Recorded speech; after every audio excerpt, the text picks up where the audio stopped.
వరుస కూల్చివేతలతో ఊపు మీదున్న హైడ్రా బుల్డోజర్లు మూసి ఆక్రమణలపై గురిపెట్టాయి. మూసిపై అక్రమంగా నిర్మించిన ఆక్రమణలపై హైడ్రా అధికారులు ఉక్కుపాదం మోపుతున్నారు. 2 రోజుల్లోనే కూల్చివేతలు పూర్తి చేసేలా అధికారులు ప్రణాళికలు వేశారు. పగలు రాత్రి తేడా లేకుండా కూల్చివేతలు చేపట్టేందుకు అధికారులు సిద్ధమయ్యారు.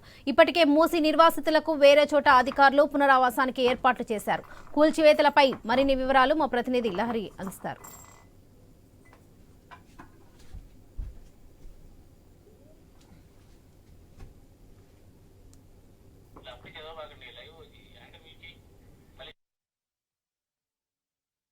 వరుస కూల్చివేతలతో ఊపు మీదున్న హైడ్రా బుల్డోజర్లు మూసి ఆక్రమణలపై గురిపెట్టాయి. మూసిపై అక్రమంగా నిర్మించిన ఆక్రమణలపై హైడ్రా అధికారులు ఉక్కుపాదం మోపారు. 2 రోజుల్లోనే కూల్చివేతలు పూర్తి చేసేలా అధికారులు ప్రణాళికలు వేశారు. పగలు రాత్రి తేడా లేకుండా కూల్చివేతలు చేపట్టేందుకు అధికారులు సిద్ధమయ్యారు. ఇప్పటికే మూసి నిర్వాసితులకు వేరే చోట అధికారులు పునరావాసానికి ఏర్పాట్లు చేశారు. ఇదే విషయానికి సంబంధించి మరిన్ని అప్డేట్స్ మా ప్రతినిధి లహరి అందిస్తారు. లహరి, చెప్పండి. వరలక్ష్మి, మూసి ప్రక్షాళనకు ప్రభుత్వం కసరత్తు చేస్తుంది. నిన్న ఒకేసారి ఇటు అధికారులు కూడా ఇటు హైదరాబాద్, రంగారెడ్డి, మేడ్చల్ జిల్లా పరిధిలో ఇటు మూసి నది పరివాహక ప్రాంతాల్లో నివసిస్తున్నటువంటి నిర్మాణాలు ఏవైతే ఉంటాయో అక్కడ మార్కింగ్ చేసినటువంటి పరిస్థితి కూడా కనిపిస్తుంది. దాదాపుగా చాలా వరకు కూడా మన మూసి నది పరివాహక ప్రాంతం కూడా 55 ఎకరాల విస్తీర్ణంలో ఉంటుంది. ఈ 55 ఎకరాల విస్తీర్ణంలో కూడా దాదాపుగా 2166 నిర్మాణాలు కూడా ఉన్నాయి. అయితే అక్రమంగా కూడా నిర్మించినటువంటి నిర్మాణాలు కూడా ఉన్నట్లుగా అధికారులు గుర్తించారు. దాదాపుగా చూసుకోవచ్చు 12,000కు పైగానే అక్రమ నిర్మాణాలు కూడా ఉన్నట్టుగా ఇటు అధికారులు గుర్తించడంతో వీటన్నిటిని కూడా సర్వే చేయడం జరిగింది. ఇక్కడ నది ఒడ్డున ఉన్నటువంటి ఏవైతే నిర్మాణాలు ఉంటాయో మెయిన్గా మొదటి దశలో మూసి రివర్లు అంటే నది ఒడ్డున ఉన్నటువంటి రివర్ బెడ్లో ఉన్నటువంటి నిర్మాణాలను కూల్చివేసేందుకు ఇటు అధికారులు ముందడుగు వేస్తున్నారు. అయితే మొత్తం మీద చూసుకోవచ్చు ఇటు ప్రభుత్వం కూడా మూసిని ప్రక్షాళన చేయాలి. సుందరీకరణలో భాగంగా ఇటు మూసిలో నివసిస్తున్నటువంటి చాలా మంది కూడా మూసి దగ్గర నిర్మాణాలు ఏర్పాటు చేస్తున్నటువంటి ప్రజల ఇండ్లు అయితే కూల్చొకొట్టి వేరే చోట పునరావాసం కల్పించే విధంగా ప్రభుత్వం కసరత్తు ముందుకు చేస్తుంది. అయితే ఆల్మోస్ట్ చూసుకోవచ్చు 16,000కు పైగానే నూతనంగా డబల్ బెడ్రూమ్ ఇండ్లను నిర్మించింది. అయితే 15,000కు పైగానే బిల్డింగ్స్ అనేటివి ప్రజలకు ఇచ్చే విధంగా అధికారులు ముందడుగులు వేస్తున్నారు. చూసుకోవచ్చు ప్రజెంట్గా నేనైతే మలక్పేటు అలాగే చాదర్కట్టు బ్రిడ్జ్ దగ్గర ఉన్నాను. చూసుకోవచ్చు ఇక్కడ పరిస్థితి మొత్తం కూడా ఆల్మోస్ట్ వర్షాకాలం వచ్చిందంటే ఇక్కడ మూసి పరివాహక ప్రాంతం దగ్గర మొత్తం కూడా వరదలతో అలాగే ఈ బ్రిడ్జ్ కింద మొత్తం కూడా వరద ప్రవాహం అనేది ముంచెత్తుతుంది. అలాగే చూసుకోవచ్చు వరద ప్రభావం ఎక్కువగా ఉన్నప్పుడు, వరదలు ఎక్కువగా ఉన్నప్పుడు, నీటి మట్టం కూడా నిండిపోయినప్పుడు ఉస్మాన్ సాగర్ అలాగే జంట జలాశయాల్లో పూర్తిగా గేట్లు ఎత్తినప్పుడు ఇక్కడికి చాలా వరకు కూడా నీరు అనేది చేరుకుంటుంది. ఇక్కడ ఉన్నటువంటి ప్రజలకు ఎంతో ఇబ్బందులు ఎదుర్కొంటారు. చాలా మంది కూడా ఒక్కోసారి ఇక్కడ నివసిస్తున్నటువంటి ప్రజల ఇళ్లలోకి కూడా నీళ్లు వెళ్ళి చాలా ఇబ్బందులు ఎదుర్కొంటుంటారు. ఇదే నేపథ్యంలో ప్రజెంట్గా ప్రభుత్వం అయితే ఇక్కడ మూసి పరివాహక ప్రాంతం అయితే మొత్తం కూడా సుందరీకరణం చేయాలనే ఉద్దేశంతో ప్రస్తుతము పునరావాసం కల్పించే విధంగా అయితే వాళ్లకు ఏర్పాటు చేయడం జరిగింది. సో ఇక్కడ చూసుకోవచ్చు మనం ప్రజెంట్గా అయితే నేను మల్కంపేట బ్రిడ్జ్ దగ్గర ఉన్నాను. అలాగే అక్కడ చాదర్గట్టు బ్రిడ్జ్.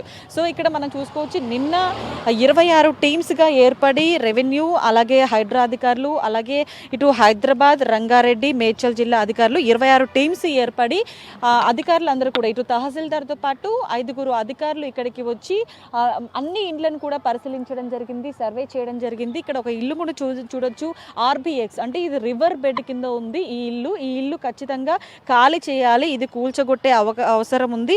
మీరు ఖచ్చితంగా ప్రభుత్వం కల్పించేటువంటి డబల్ బెడ్రూమ్ ఇండ్లకి షిఫ్ట్ అవ్వాలి అనే ఉద్దేశంతో ఈ RBX అనేది మార్కింగ్ చేయడం జరిగింది. దాదాపుగా చూసుకోవచ్చు లంగర్ హౌస్ నుంచి మొదలుకుంటే చాదర్గట్టు కావచ్చు, ఇటు జియాగూడ కావచ్చు, పురాణపూల్, ముసరంబాగ్, మలక్పేటు ఇలా చైతన్యపూర్.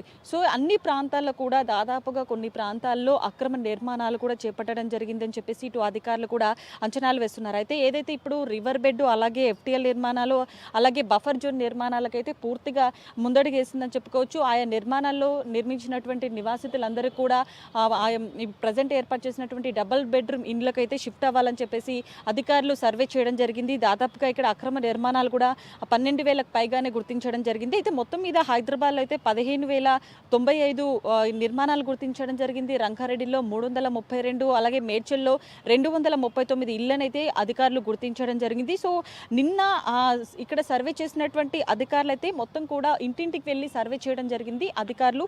సో అందరూ కూడా అధికారులు ఆ ఇంట్లో ఎవరుంటున్నారు, ఆ యజమాని పేరేంటి, కిరాయిదారా లేకపోతే యజమాన, ఎంత రెంట్ చెల్లిస్తున్నారు కిరాయిదారి, వాళ్ళకి ఆధార్ కార్డు ఉందా, వాళ్ళ ఏజ్ ఎంత, కరెంటు బిల్లు వస్తుందా, ఇంటి పేపర్లు ఏమైనా ఉన్నాయో వంటి వివరాలను కూడా తెలుసుకోవడం జరిగింది. అయితే నిన్న చాలా ప్రాంతాల్లో కూడా అధికారులు వెళ్ళడం జరిగింది. అధికారులు వెళ్ళడంతో పూర్తిగా కొంతమంది స్థానికులు అయితే మేము మూసీ రివర్ దగ్గర ఇక్కడ చాలా ఏళ్ల నుంచి ఉన్నాము, కష్టపడి ఇక్కడ నిర్మాణాలు కూడా కట్టుకున్నాము, ఎన్నో సంవత్సరాల నుంచి దాదాపుగా 30-40 సంవత్సరాల నుంచి కూడా ఇక్కడ నివసిస్తున్నాము, మేము ఎంతో చిన్నప్పటి నుంచి ఇక్కడ మా తాత ముత్తాతల నుంచి కూడా ఇక్కడ నివసిస్తున్నాం, ఇప్పుడు ఇక్కడ నుంచి ఖాళీ చేయమంటే మాకు ఎలా, మేము ఇక్కడ మా పిల్లలకి స్కూల్ పంపిస్తున్నాము, అలాగే మా జీవనాధారం కూడా ఇక్కడే కొనసాగుతుంది, అలాగే మేము ఎప్పటి నుంచో ఉన్నాము, మేము ఇక్కడ నుంచి వెళ్ళాలంటే ఎలా అని చెప్పేసి కూడా ఒకవైపు ప్రశ్నిస్తున్నటువంటి పరిస్థితి. అదేవిధంగా ఇటు అధికారులు కూడా సర్వే చేసినప్పుడు కూడా చాలా అసలు ఇబ్బందులు కూడా ఎదుర్కొన్నటువంటి పరిస్థితి. భారీ పోలీసు బందోబస్తు నడుమ అయితే ఇక్కడ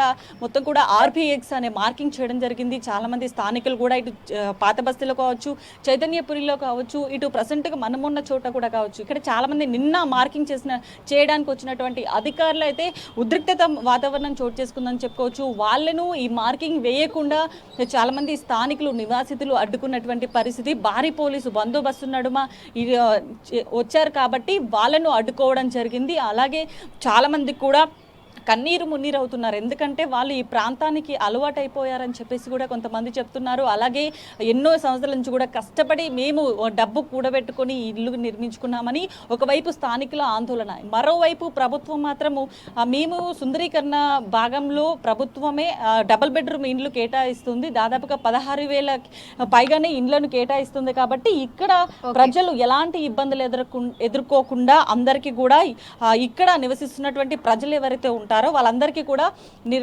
నివాసాలని ఏర్పాటు చేస్తున్నారని చెప్పేసి ప్రభుత్వం చెప్తుంది. అలాగే స్థానికులు కూడా కొంతమంది మద్దతు ఇస్తున్నారు, మరికొంతమంది ఏమో ఇక్కడ నుంచి వెళ్ళిపోవడానికి ఆలోచించిస్తున్నారు. సో మొత్తం మీద అయితే చూసుకోవచ్చు, ప్రభుత్వం అయితే ఇటు మూసీ పరివాహక ప్రాంతాన్ని ప్రక్షాళన చేయాలి, సుందరీకరణ చేయాలి. ఎందుకంటే మనం చూసుకోవచ్చు వరదలు వచ్చినప్పుడు చాలా ప్రాంతాలు కూడా నీట మునిగిపోయే పరిస్థితి కూడా ఉంటుంది. సో ఈ భాగాల్లో మనం చూసుకోవచ్చు, చుట్టుపక్కల పరిసర ప్రాంతం అంతా కూడా ఎంత అస్తవ్యస్తంగా ఉందో కూడా చూసుకోవచ్చు. ఇలా వీళ్ళు ఎలా జీవిస్తున్నారో కూడా ఒకవైపు ప్రశ్నార్థకంగా కూడా ఉంది. అంటే కొన్ని చోట్ల ఇటు FTL, ఇటు నడిబొడ్డున ఉన్నటువంటివి, రివర్ బెడ్లో ఉన్నటువంటివి, అలాగే బఫర్ జోన్లో ఉన్నటువంటివి. సరే, మొదటి దశలో అయితే ప్రజెంట్గా రివర్ బెడ్లో ఉన్నటువంటి ఇళ్ళని మాత్రమే టార్గెట్ చేస్తూ ఆ బెడ్లో ఉన్నటువంటి రివర్ బెడ్లో ఉన్నటువంటి నివాసాలను మాత్రమే ప్రజెంట్గా అధికారులు సర్వే చేయడం జరిగింది. ఆ సర్వే ప్రకారమే ముందు వెళ్తాము. మొత్తం మీద అయితే హైడ్రా దూకుడు అనేది ఒకవైపు కొనసాగుతుంది.